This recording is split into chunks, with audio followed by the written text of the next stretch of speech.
Reading the Bible is extremely important because whatever God says, vetoes, dismisses, turns down, and rejects everything else that was said. This is possible because God has absolute and all power. Here's the fact. Sarah was too old to have kids because she was past childbearing age, but she conceived because God said she would. He kept his promise.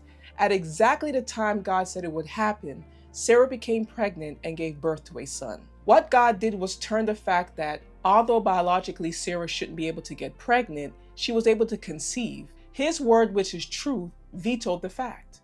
God's truth overridden and dismissed the fact that Sarah was old and past childbearing age, and because of this, she had a child. When you believe God's word in faith over any facts like sickness, poverty, diseases, depression, affliction, or struggle, his authority overrules, reverses, and changes that fact. 1 John chapter 2, verse 21 says, "No lie comes from the truth." Who is truth?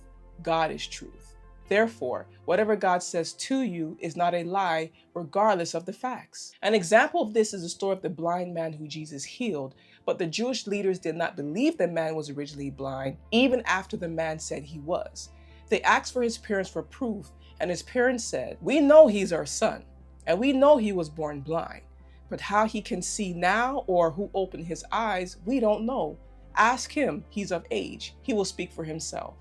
The fact was, the man was born blind, but God's word vetoed that fact and his reality changed. The fact is your current reality, but God's word has the power to reverse that reality. This is the power of God's word. There are unnecessary battles that the enemy wants you to be involved in. He wants you to believe his lies and reject God's truth. But the moment God is involved, there is no longer any battle, only situational change and victory. There is no one and there will never be anyone equal or in the same class as God. He is the greatest and the all-powerful one. All power belongs to him and comes from him. And the same power he has also given it to us to use.